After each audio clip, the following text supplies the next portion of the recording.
जय श्री कृष्णा। श्रीमद् भागवत गीता अध्याय 11। श्रीमद् भागवत गीता के 11वें अध्याय का महात्म्य।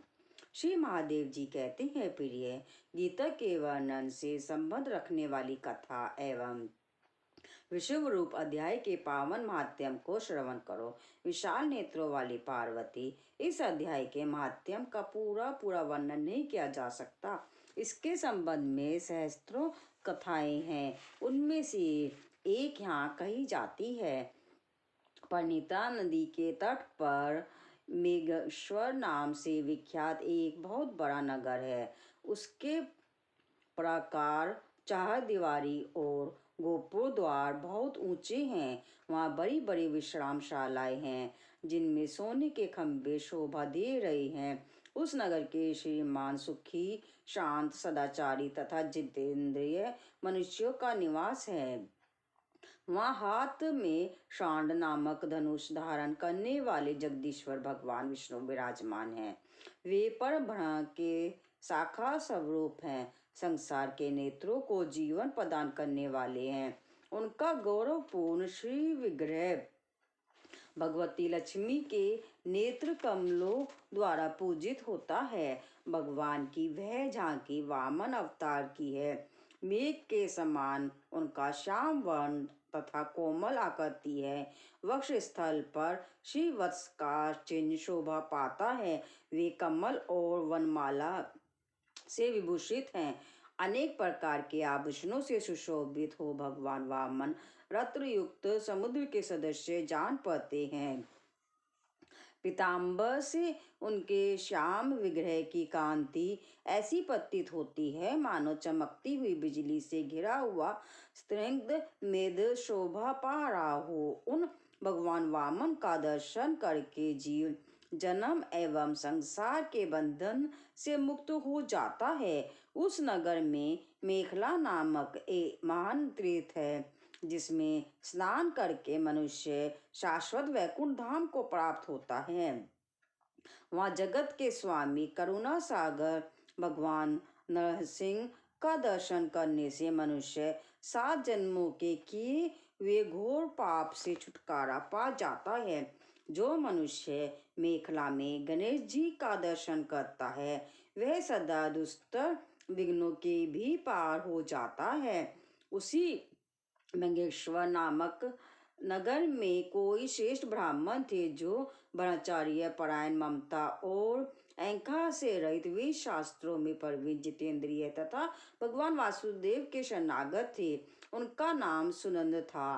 प्रिय, वे शाण धनुष धारण करने वाले भगवान के पास गीता के 11वें अध्याय विश्व रूप दर्शन योग का पाठ क्या करते थे। उस अध्याय के प्रभाव से उन्हें ब्रह्म ज्ञान की प्राप्ति हो गई थी। परमानंद संदेह से पूर्ण उत्तम ज्ञान में समाधि के द्वारा इंद्रियों के अंतर्मुख को हो जाने के कारण निश्चल स्थिति को प्राप्त हो गए थे और सदा जीवन मुक्त योगी की स्थिति में रहते थे। एक समय जब बृहस्पति सिंह राशि पर स्थित थे, महायोगी सुनंद ने गोदावरी तीर्थ की यात्रा आरंभ की। वे क्रमशः विरज तीर्थ, तातीर्थ, कपिला संगम, अष्टतीर्थ, कपिला द्वार, नरसिंह वन, अंबिकापुरी तथा करस्थानापुर आदि क्षेत्रों में स्नान और दर्शन करते हुए विवाह मंडप नामक नगर में आए।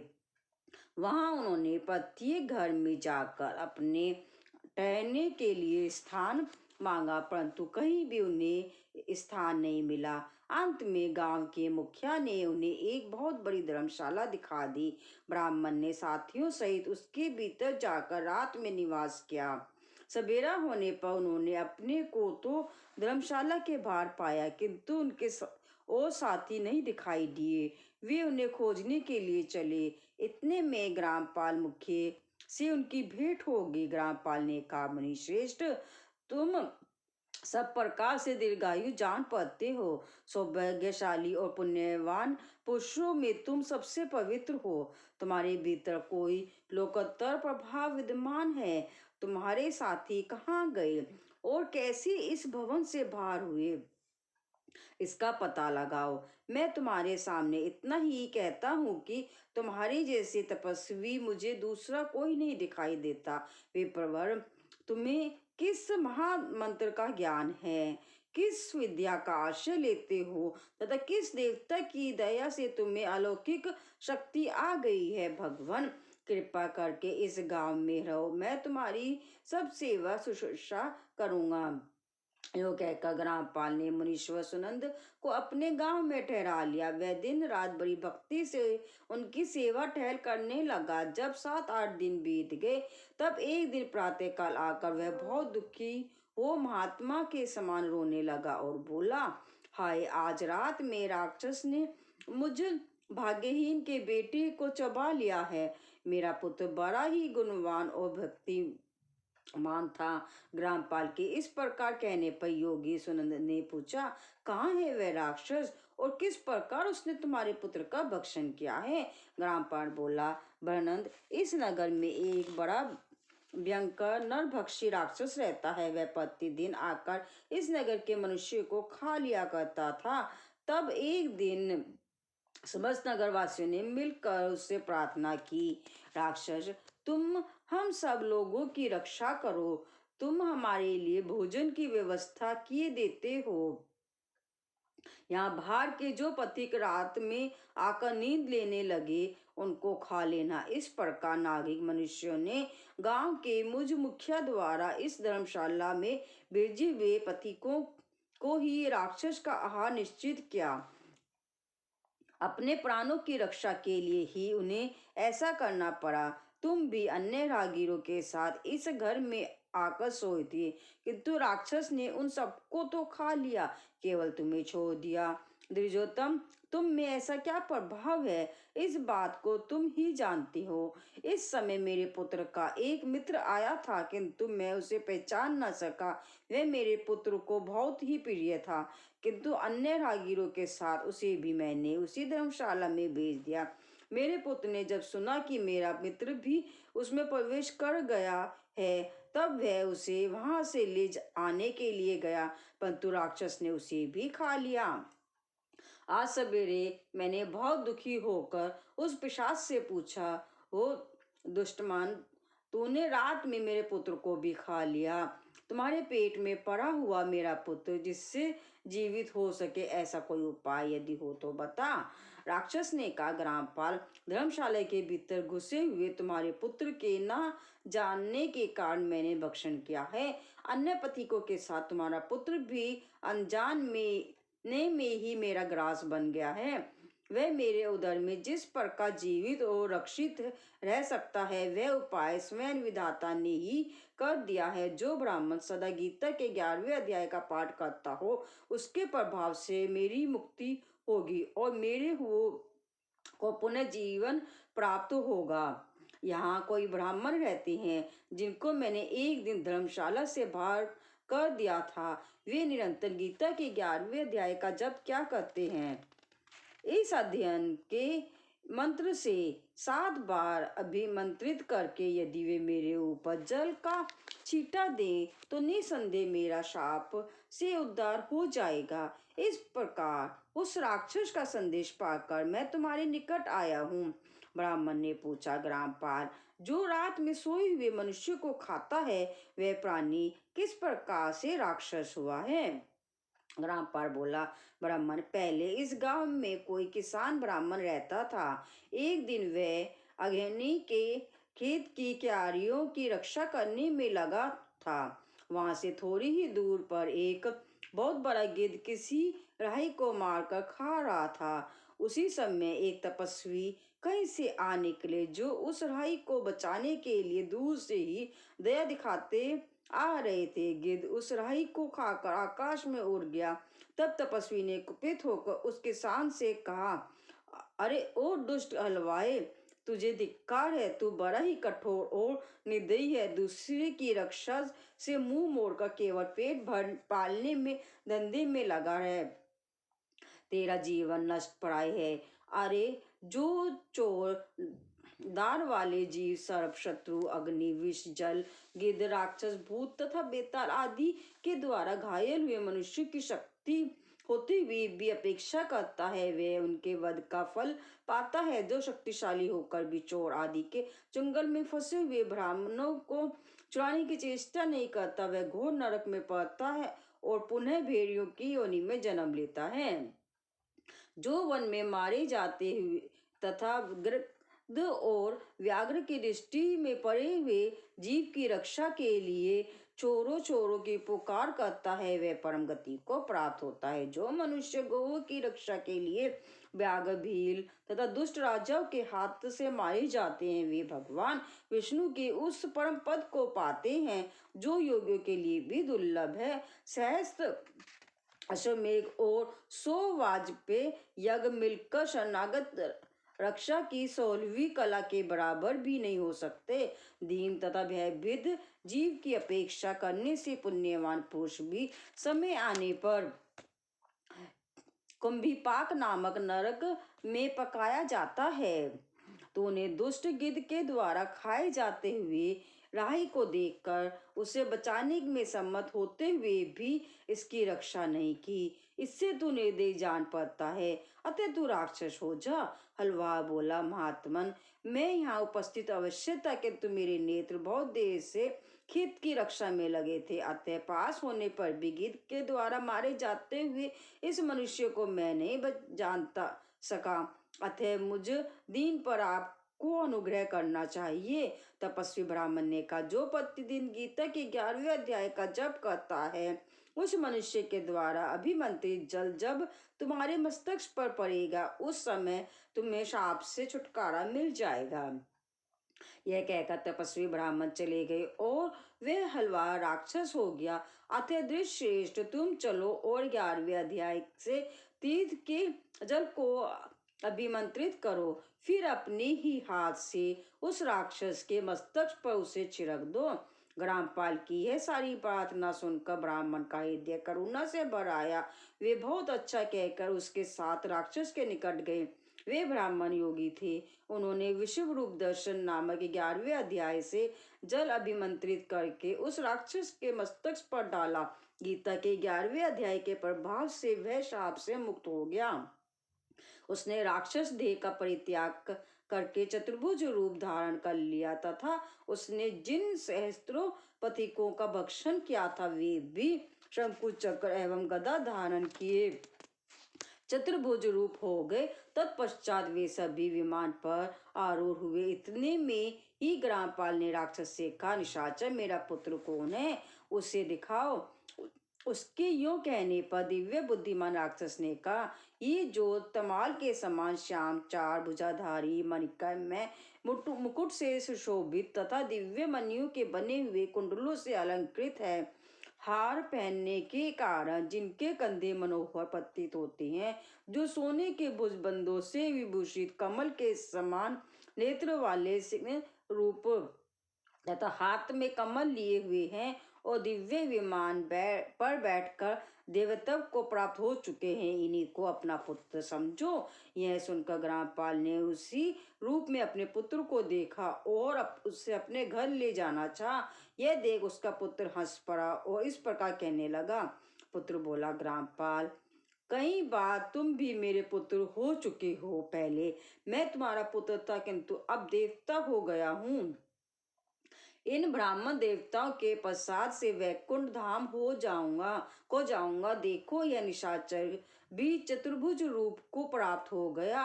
11वें अध्याय के माध्यम से यह सब लोगों के साथ श्री विष्णु धाम को जा रहा है। अतः तुम भी इन ब्राह्मण देव से गीता के 11वें अध्याय का अध्ययन करो और निरंतर उसका जप करते रहो। इसमें संदेह नहीं कि तुम्हारी भी ऐसी ही उत्तम गति होगी।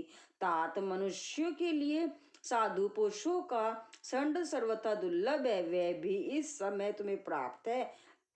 अतः अपना अभिष्ट सिद्ध करो। धन, भोग, दान, यज्ञ, तपस्या और पुकर्मों से क्या लेना। विश्व रूपाध्याय के पाठ से ही परम कल्याण की प्राप्ति हो जाती है। पूर्णनंद संधो स्वरूप श्री कृष्ण नामक ब्रह्मा के मुख से कुरुक्षेत्र में अपने मित्र अर्जुन के प्रति जो अमृत में उपदेश निकला था वही श्री विष्णु का परम तात्विक रूप है। तुम उसी का चिंतन करो, वह मोक्ष के लिए प्रसिद्ध रसायन है। संसार भय से डरे हुए मनुष्य की आधी व्याधि का विनाशक तथा अनेक जन्म के दुख का नाश करने वाला है। मैं उसके सिवा दूसरे किसी साधन को ऐसा नहीं देखता, अतः उसी का अभ्यास करो। श्री महादेव जी कहते हैं, यूं कहकर वह सबके साथ श्री विष्णु के परम धाम को चला गया। तब ग्रामपाल ने ब्राह्मण के मुख से उस अध्याय को पढ़ा। फिर वे दोनों ही उसके माध्यम से विष्णु धाम को चले गए। पार्वती, इस प्रकार तुम्हें 11वें अध्याय के माध्यम कथा सुनाई है। इसके श्रवण मात्र से महान पताकाओं का नाश हो जाता है। श्रीमद् भागवत गीता के 11वें अध्याय का माध्यम समाप्त। बोलो जय श्री कृष्ण। श्रीमद् भागवत गीता का 11वां अध्याय। इस प्रकार भगवान के वचन सुनकर अर्जुन बोले, हे भगवान, मेरे पर अनुग्रह करने के लिए परम गोपनीय अध्यात्मक विषय वचन अर्थात उपदेश आपके द्वारा जो कहा गया है उससे मेरा यह अज्ञान नष्ट हो गया है, क्योंकि हे कमल नेत्र, मैंने भूतों की उत्पत्ति और पल्ले आपस में विस्तार पूर्वक सुने हैं तथा आपका विनाशी प्रभाव भी सुना है। हे परमेश्वर, आप अपने को जैसा कहते हो या ठीक ऐसा ही है, परंतु हे पुरुषोत्तम, आपके ज्ञान, ऐश्वर्य, शक्ति, बल, वीर्य और तेज युक्त रूप को प्रत्यक्ष देखना चाहता हूँ। इसीलिए हे प्रभु, मेरे द्वारा वह आपका रूप देखा जाना शक्य है। ऐसा यदि मानते हैं तो हे योगेश्वर, आप अपने अविनाशी स्वरूप का मुझे दर्शन कराइए। इस प्रकार अर्जुन के प्रार्थना करने पर श्री कृष्ण भगवान बोले, हे पार्थ, मैंने सैकड़ों तथा हजारों नाना प्रकार के और नाना वर्ण तथा आकृति वाले अलौकिक रूपों को देख, हे भरतवंशी अर्जुन, मेरे में आदित्यों को अर्थात अदिति के 12 पुत्रों को और 8 वासुओं को, 11 रुद्रों को तथा दोनों अश्विन कुमारों को और 49 मृदनों को देख तथा और भी बहुत से पहले ना देखे हुए आश्चर्यमय रूपों को देख। हे गुणाकेश, अब इस मेरे शरीर में एक जगह स्थित हुए चराचर सहित संपूर्ण जगत को देख तथा और भी जो कुछ देखना चाहता है सो देख, परंतु मेरे को इन अपने प्राकृतिक नेत्रों द्वारा देखने को निसंदेह समर्थ नहीं है।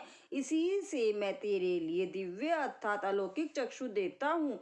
इससे तू मेरे प्रभाव को और योग शक्ति को देख। संजय बोले, हे राजन, महायोगेश्वर और सब पापों के नाश करने वाले भगवान ने इस प्रकार कहकर उसके उपरांत अर्जुन के लिए परम ऐश्वर्य युक्त दिव्य स्वरूप दिखाया। उस अनेक मुख और नेत्रों से युक्त था तथा अनेक अद्भुत दर्शन वाले एवं बहुत से दिव्य भूषणों से युक्त और बहुत से दिव्य शास्त्रों को हाथों में उठाए हुए तथा दिव्य माला और वस्त्रों को धारण किए हुए और दिव्य गंध का अनुलेपन किए हुए एवं सब प्रकार के आश्चर्यों से युक्त सीमा रहित विराट स्वरूप परम देव परमेश्वर को अर्जुन ने देखा। हे राजन, आकाश में 1000 सूर्यों के एक साथ उदय होने से उत्पन्न हुआ जो प्रकाश हो, वह भी उस विश्व रूप परमात्मा के प्रकाश के सदृश कदाचित ही हो। वे ऐसा आश्चर्य में रूप को देखते हुए पांडुपुत्र अर्जुन ने उस काल में अनेक प्रकार से विभक्त हुए अर्थात पृथक पृथक हुए संपूर्ण जगत को उस देवों के देव श्री कृष्ण भगवान के शरीर में एक जगह स्थित देखा। उसके अनंतर वे आश्चर्य से युक्त हुआ हर्षित रोमों वाला अर्जुन विश्व रूप परमात्मा को श्रद्धा भक्ति सहित सिर से प्रणाम करके हाथ जोड़े हुए बोला, हे देव, आपके शरीर में संपूर्ण देवों को तथा अनेक भूतों के समुदायों को और कमल के आसन पर बैठे हुए ब्रह्मा को तथा महादेव को और संपूर्ण ऋषियों को तथा दिव्य सर्पों को देखता हूँ। हे संपूर्ण विश्व के स्वामी, आपको अनेक हाथ पेट मुख और नेत्रों से युक्त तथा सब ओर से अनंत रूपों वाला देखता हूँ। हे विश्व रूप, आपके ना अंत को देखता हूँ और ना ही मध्य को और ना ही आदि को ही देखता हूँ। हे विष्णु, आपको मैं मुकुट युक्त, गदा युक्त और चक्र युक्त तथा और सब ओर से प्रकाशमान तेज का पुंज, प्रज्वलित अग्नि और सूर्य के सदृश ज्योति मुक्त देखने में अति गहन और अपरिमेय स्वरूप सब ओर से देखता हूँ। इसीलिए हे भगवान, आप ही जानने योग्य परम अक्षर अर्थात परम ब्रह्म परमात्मा हैं और आप ही इस जगत के परम आश्रय हैं तथा आप ही अनादि धर्म के रक्षक हैं और आप ही अविनाशी सनातन पुरुष हैं तथा ऐसा मेरा मत है। हे परमेश्वर, मैं आपको आदि अंत और मध्य से रहित तथा अनंत सामर्थ्य से युक्त और अनंत हाथों वाला तथा चंद्र सूर्य रूप नेत्रों वाला और प्रज्वलित अग्नि रूप मुख वाला तथा अपने तेज से इस जगत को ताप्यमान करता हुआ देखता हूँ। हे महात्मन, यह स्वर्ग और पृथ्वी के बीच का संपूर्ण आकाश तथा सब दिशाएं एक और आपसे ही परिपूर्ण है तथा आपके इस अलौकिक और भयंकर रूप को देखकर तीनों लोग अति व्याथा को प्राप्त हो रहे हैं। हे गोविंद, वे सब देवता के समय आप में ही प्रवेश करते हैं और कई एक भयभीत होकर हाथ जोड़े हुए आपके नाम और गुणों का उच्चारण करते हैं तथा महर्षि और सिद्धों के समुदाय कल्याण होवे ऐसा कहकर उत्तम उत्तम शास्त्रों द्वारा आपकी स्तुति करते हैं। हे परमेश्वर, जो एकादश रुद्र और द्वादश आदित्य तथा 8 वसु और साध्यगण विश्वदेव तथा अश्वनी कुमार और मृदगण और पितरों का समुदाय तथा गंधर्व यक्ष राक्षस और सिद्ध गणों के समुदाय हैं, वे सब भी विस्मित हुए आपको देखते हैं। हे महाभाव, आपके बहुत मुख और नेत्रों वाले तथा बहुत हाथ जंघा और पैरों वाले और बहुत उदरे वाले तथा बहुत सी विकराल दारों वाले महान रूप को देखकर सब लोग व्याकुल हो रहे हैं तथा मैं भी व्याकुल हो रहा हूँ, क्योंकि हे विष्णु, आकाश के साथ स्पर्श किए हुए दीप्तिमान अनेक रूपों में से युक्त तथा फैलाए हुए मुख और प्रकाशमान विशाल नेत्रों से युक्त आपको देखकर भयभीत अंतःकरण वाला मैं धीरज और शांति को नहीं प्राप्त होता हूँ। हे भगवान, आपके विकराल दारों वाले और प्रलयकाली अग्नि के समान प्रचलित मुख को देखकर दिशाओं को नहीं जानता हूँ और सुख को भी नहीं प्राप्त होता हूँ। इसीलिए हे देवेश, हे जगत निवास, आप प्रसन्न होइए। मैं देखता हूँ कि वे सभी धृतराष्ट्र के पुत्र राजाओं के समुदाय सहित आप में प्रवेश करते हैं और भीष्म पितामह द्रोणाचार्य तथा वैकर्ण और हमारे पक्ष के भी प्रधान योद्धाओं के सहित सब के सब वेग युक्त हुए आपके विकराल धारों वाले भयानक मुखों में प्रवेश करते हैं और कई एक चूर्ण वे सिरों सहित आपके दांतों के बीच में लगे हुए दिखते हैं। हे विष्णुमूर्ते, जैसे नदियों के बहुत से जल के प्रवाह समुद्र के ही सम्मुख होते हैं अर्थात समुद्र में प्रवेश करते हैं, वैसे ही वे शूरवीर मनुष्य के समुदाय भी आपके प्रचलित हुए मुख से प्रवेश करते हैं, अथवा जैसे पतंग मोह के वश होकर नष्ट होने के लिए प्रचलित अग्नि में अति वेग से युक्त हुए प्रवेश करते हैं, वैसे ही है सब लोग भी अपने नाश के लिए आपके मुखों में अति वेग से युक्त हुए प्रवेश करते हैं और आप उन संपूर्ण लोकों में प्रचलित मुखों द्वारा ग्रसन करते हुए सब ओर से चाट रहे हो। विष्णु, आपका उग्र प्रकाश संपूर्ण जगत को तेज के द्वारा परिपूर्ण करके ताप्यमान करता है। हे भगवान, कृपा करके मेरे पति कहिए कि आप उग्र रूप वाले कौन है। हे देवों में श्रेष्ठ, आपको नमस्कार हो गया, प्रसन्न होइए। आदि स्वरूप आपको मैं तत्व से जानना चाहता हूँ, क्योंकि आपकी ई पर्वती को मैं नहीं जानता। इस प्रकार अर्जुन के पूछने पर श्री कृष्ण भगवान बोले, हे अर्जुन, मैं लोगों का नाश करने वाला बड़ा वह महाकाल हूँ। इस समय इन लोगों को नष्ट करने के लिए प्रवृत्त हुआ हूँ। इसीलिए जो प्रतिपक्षियों की सेना में स्थित हुए युद्ध लोग हैं वे सब तेरे बिना भी नहीं रहेंगे, अर्थात तेरे युद्ध न करने से भी इन सब का नाश हो जाएगा। इससे तू खड़ा हो और यश को प्राप्त कर तथा शत्रुओं को जीत कर धान्य से संपन्न राज्य को भोग। और यह सब शूरवीर पहले से ही मरे हुए मेरे द्वारा मारे हुए हैं। हे सब सचिन, तू तो केवल निमित्त मात्र ही है हो जा तथा इन दोनों भीष्म पितामह तथा जयद्रथ और कर्ण तथा और भी बहुत से मेरे द्वारा मारे हुए शूरवीर योद्धाओं को तुम मार और भय मत कर। निसंदेह तू युद्ध में वैरियों को जीतेगा, इसलिए युद्ध कर। इसके उपरांत संजय बोले कि हे महाराज, केशव भगवान के इस वचन को सुनकर मुकुटधारी अर्जुन हाथ जोड़े हुए कांपता हुआ नमस्कार करके फिर भी भयभीत हुआ प्रणाम करके भगवान श्री कृष्ण के प्रति गदगद वाणी से बोला है कि हे अंतर्यामी, यह योग्य ही है कि जो आपके नाम और प्रभाव के कीर्तन से जगत आदि हर्षित होता है और अनुराग को भी प्राप्त होता है तथा भयभीत हुए राक्षस लोग दिशाओं में भागते हैं और सब सिद्ध गणों के समुदाय नमस्कार करते हैं। हे महात्मन, हे ब्रह्मा के भी आदि करता और सबके बड़े आपके लिए वे कैसे नमस्कार नहीं करें, क्योंकि हे आनंद, हे देवेश, हे जग निवास, जो सत्य असत और उनसे परे अक्षर अर्थात सच्चिदानंद घन ब्रह्म है वह आप ही हैं। हे प्रभु, आप आदि देव और सनातन पुरुष हैं। आप इस जगत के परम आश्रय और जानने वाले तथा जानने योग्य और परम धाम है। हे अनंत रूप, आप से यह सब जगत व्याप्त अर्थात परिपूर्ण है। हे हरे, आप वायु, यमराज, अग्नि, वरुण, चंद्रमा तथा प्रज्ञा के स्वामी, भ्रा के और भ्रा के भी पिता हैं। आपके लिए हजारों बार नमस्कार होवे, आपके लिए फिर भी बारंबार नमस्कार होवे। ही अनंत सामर्थ्य वाले, आपके लिए आगे से पीछे से भी नमस्कार होवे।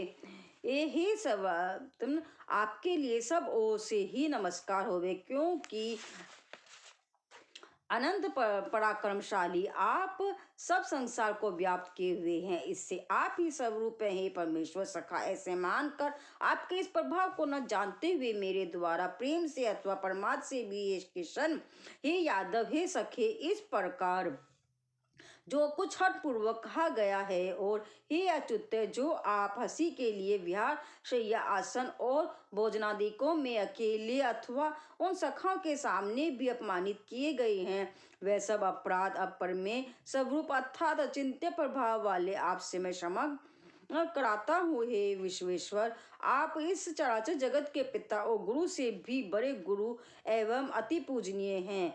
ही अतिशय प्रभाव वाले, तीनों लोकों में आपके समान भी दूसरा कोई नहीं है, फिर अधिक कैसे होवे इससे। हे प्रभु, मेरे शरीर को अच्छी प्रकार से चरणों में रखें और प्रणाम करके स्तुति करने योग्य आप ईश्वर को प्रसन्न होने के लिए प्रार्थना करता हूँ। हे देव, पिता जैसे पुत्र और सखा जैसे सखा के और पिति जैसे प्रिय स्त्री के, वैसे ही आप भी मेरे अपराध को सहन करने के लिए योग्य हैं।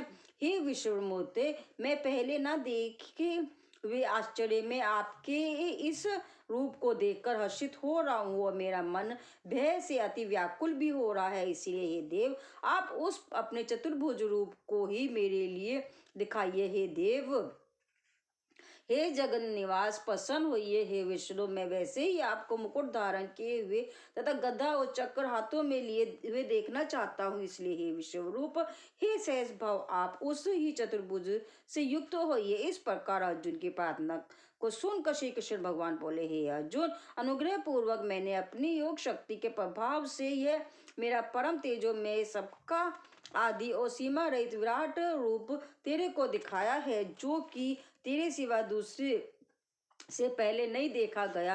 हे अर्जुन, मनुष्य लोक में जो ने इस प्रकार विश्व रूप वाला मैं न वेद और यज्ञों के अध्ययन से तथा न दान से और न क्रियाओं से और न उग्र तपो से ही तेरे सिवा दूसरों से देखा जाने का वह साक्ष्य हूँ। इस प्रकार के मेरे इस विकराल रूप को देख कर तेरे को व्याकुलता ना होवे और मूढ़ भाव भी ना होवे और भय रहित प्रीति युक्त मन वाला तू उस ही मेरे उस इस शंख चक्र गदा पदा सही चतुर्भुज रूप को फिर देख। उसके उपरांत संजय बोले, हे राजन, वासुदेव भगवान ने अर्जुन के प्रति इस प्रकार कहकर फिर वैसे ही अपने चतुर्भुज रूप को दिखाया और फिर महात्मा किशन ने सौम्य मूर्ति होकर इस भयभीत हुए अर्जुन को धीरज दिया। उसके उपरांत अर्जुन बोले, हे जनार्दन, आपके इस अति शांत मनुष्य रूप को देखकर मैं शांतिचित्त हुआ, अपने स्वभाव को प्राप्त हो गया हूँ। इस प्रकार अर्जुन के वचनों को सुनकर श्री कृष्ण भगवान बोले, हे अर्जुन, मेरा ये चतुर्भुज रूप देखने को अति दुर्लभ है कि जिसको तुमने देखा है, क्योंकि देवता भी सदा इस रूप के दर्शन करने की इच्छा वाले हैं। हे अर्जुन, ना वेदों से, न तप से, न दान से और न यज्ञ से इस प्रकार चतुर्भुज रूप वाला मैं देखा जाने के साक्ष्य हूँ कि जैसे मेरे को तुमने देखा है। परंतु हे श्रेष्ठ तप वाले अर्जुन, अन्य भक्ति करके तो इस प्रकार चतुर्भुज रूप वाला मैं प्रत्यक्ष देखने के लिए और तत्व से जानने के लिए तथा प्रवेश करने के लिए अर्थात एक ही भाव से प्राप्त होने के लिए भी शक्य हूँ। हे अर्जुन, जो पुरुष केवल मेरे ही लिए सब कुछ मेरा समझता हुआ यज्ञ, दान और तप आदि संपूर्ण कर्तव्य कर्मों को करने वाला है और मेरे परायण है, अर्थात मेरे को परम आश्रय और परम गतिमान कर मेरी प्राप्ति के लिए तत्पर है, तथा मेरे भक्त अर्थात मेरे नाम, गुण, प्रभाव और रहस्य के श्रवण, कीर्तन, मनन, ध्यान और पाठन को प्रेम सहित निष्काम भाव से निरंतर अभ्यास करने वाला है और आसक्ति रहित है, अर्थात स्त्री, पुत्र और धनादि संपूर्ण सांसारिक पदार्थों में स्नेह रहित है और संपूर्ण भूत प्राणियों में वैर भाव से रहित है। ऐसा वह अन्य भक्ति वाला पुरुष मेरे को ही प्राप्त होता है। इति श्रीमती भागवत रूपी उपनिषद एवं ब्रह्म विद्या तथा योग शास्त्र विषयक श्री कृष्ण और अर्जुन के संवाद में विश्व रूप दर्शन योग नामक 11वां अध्याय। श्रीमद् भागवत गीता का 11वां अध्याय समाप्त। बोलो जय श्री कृष्ण।